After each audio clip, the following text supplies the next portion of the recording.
for what?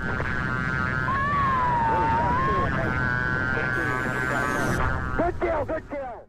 Hello, this is Jeff of Taofledersled, where there's no AI and no lies. Today we have a really pointy slug by Brian from Northern California. He calls the gold tip. And he included this little note that says what it is. It's called the gold tip, 7/8 of an ounce with a 1/2 ounce tungsten plug inside. And it has a pot metal spike on it. I was hoping it was real gold, darn it.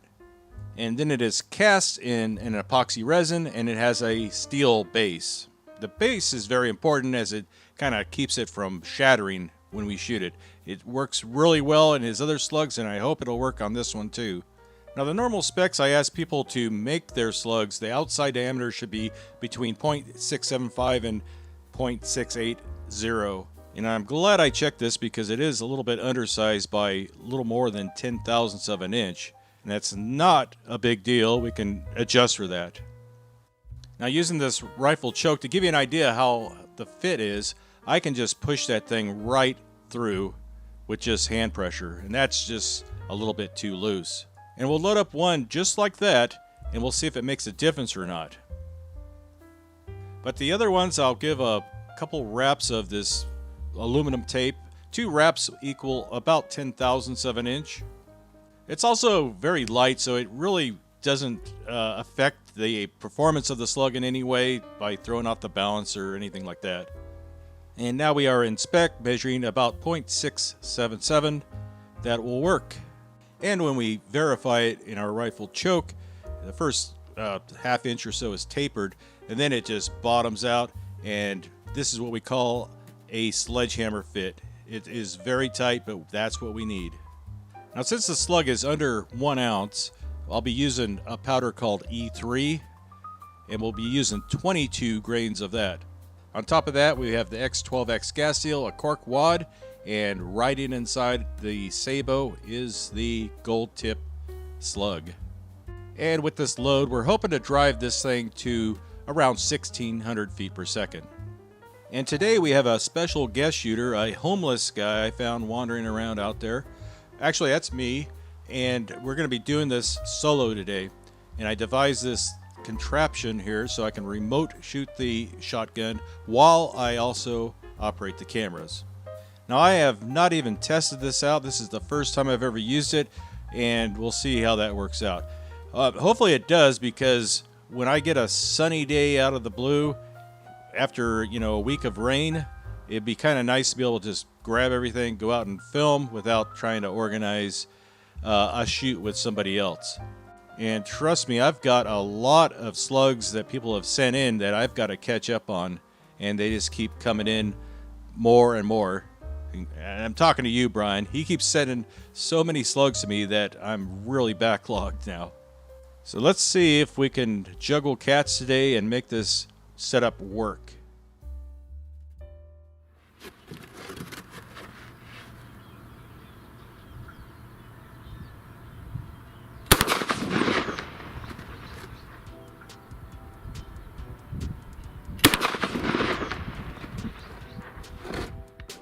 All right, here comes the slug, spinning at over 33,000 RPM, I might add.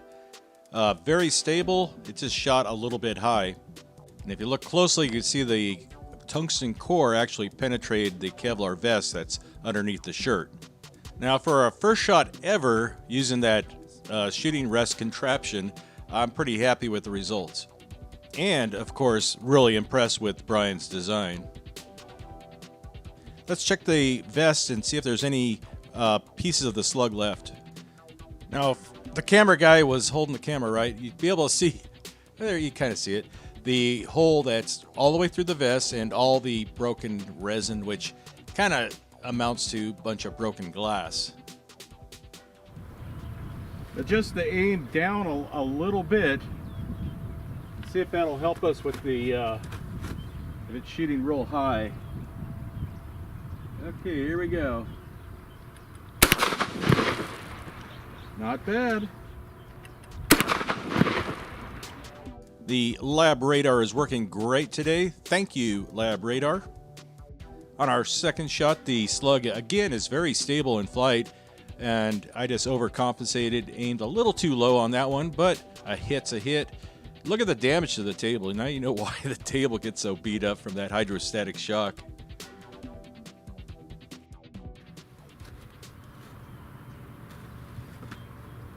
Next up, we have the world famous lead plate. Helps, I'm aiming a couple inches low, that's about it.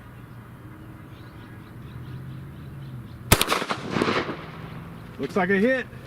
Lab radar is working great today. I was worried that these might be, the velocities might fall between the pistol range and the rifle range, which is, they kind of overlap at around 1,600 feet per second, so I'm just barely under that threshold.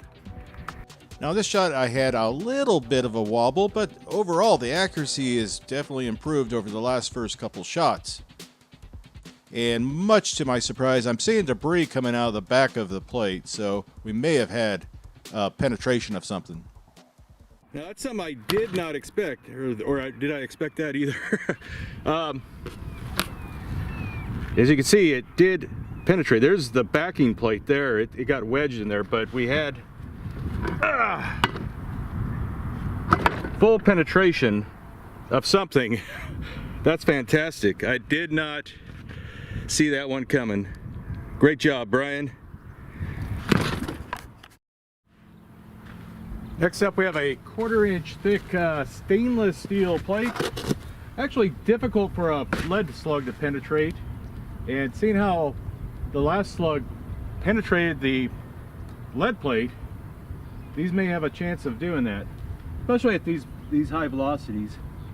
Okay, here we go. Goofy contraption, I tell you.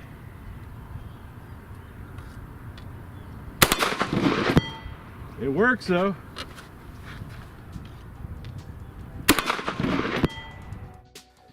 I'm very happy with this shot. I've got everything dialed in now apparently, and getting very accurate shots. And it looks like we see some daylight through that hole, so did not expect that to happen. I mean, that thing was like a rifle round going through that plate. So let's take a closer look at it and see what happened. Look at that. That was a very clean hole through our, and accurate, I might add you. Very accurate shot. I didn't think these would penetrate any hard metals like that, but that's pretty good. That is pretty good there, Brian. And let's look at the back. About a, I don't know, 10 millimeter hole there. That is pretty good. Next up, we have the Taofledersled. Just a bottle of colored water, no soap in it this time. Let's see if the soap really helps or makes it cooler or not. Gotta pull gently here. It hits a hit, 1573 feet per second. All right, here it comes. We got a little bit of a speed wobble to it. Accuracy was okay on this one. I just blame myself on that. But right in the glasses and right through the head. And we did apparently puncture the water bottle inside the center of the head. Now you may be thinking, oh, the one with the wobble might be the one that you didn't wrap with the aluminum tape. Nope, we haven't seen that one yet. Even though I just kind of randomly put that one in the shells, I didn't know which one was which. And as you can see, we hit the more or less the right eye of the dummy, and we can see the trace kind of going through there, and there's the base plate just on near the exit wound there. Not too bad. Not too bad at all. Okay, the Clear Ballistic Giant Gummy Bear. A great target. We've shot it a lot of times. We try to keep it patched up and use it as many times as we possibly can. But I'm kind of aiming at the belly region. Might go a little bit high though. We'll see.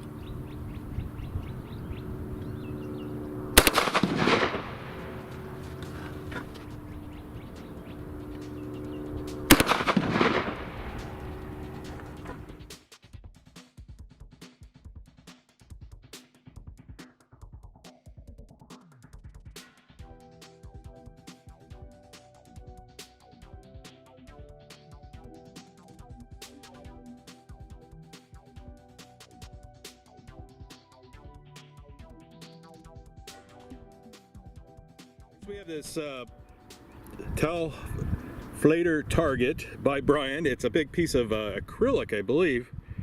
1 inch thick. It's a little more than a thumb if you're in Europe. And we're going to be aiming right here. It's hard to focus on that. Got to focus on something else on the table. Okay, let's see how we can hit that. Here we go. No, that one shot really high, I believe. And if you didn't notice, you'll see that the leather belt, which is supporting the butt of the gun, actually snapped from the recoil.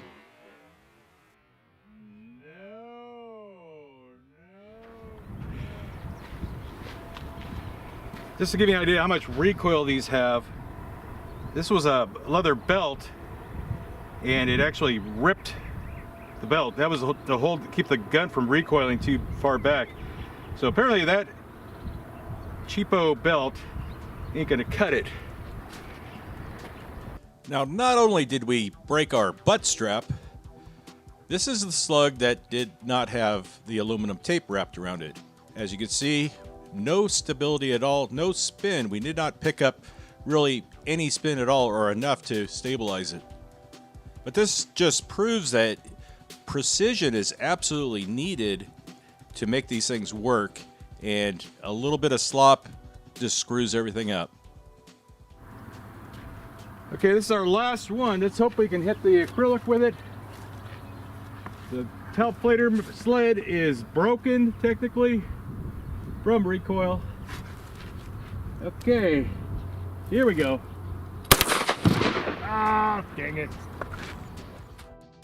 Well, this is the only Slug of Brian's that failed mechanically. We lost the steel base plate, and you'll be able to see that. There it is. But we'll have to shoot at that acrylic plate another time. That was our last one. Overall, I'm pretty pleased with the overall performance of Brian's gold tip slugs. Good job, Brian. And I'm going to have to replace the butt strap with something more durable, because these slugs weren't particularly heavy. We were firing them at a pretty high velocity and all, but 7/8 of an ounce and tearing a belt like that, that's something I did not see happening. So overall, the new rig is working pretty well, and I should be able to get more stuff filmed since I'm doing this solo now. Now, one of the biggest challenges I've always had was getting help. You know, I have to schedule around other people's schedules, not my schedule. I can film any day, but it's often very difficult to get help to just come out and shoot. It's not particularly fun. It's kind of boring, I guess.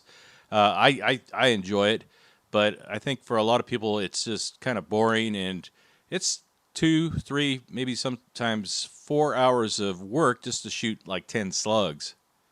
And I think over time I'm just going to get better and better with this rig. As far as aiming it, it's kind of awkward to aim. You have to adjust the knobs and everything, and every time you shoot it, everything gets knocked out of zero. So overall, it worked pretty good for the first time. No complaints, except for the leather belt. Next week, I've got some slugs from Brian Smith, who is he made the blue Falcon slugs from a few years ago, and he created some sabot rounds using 500 grain 45-70 bullets. That'll be very interesting.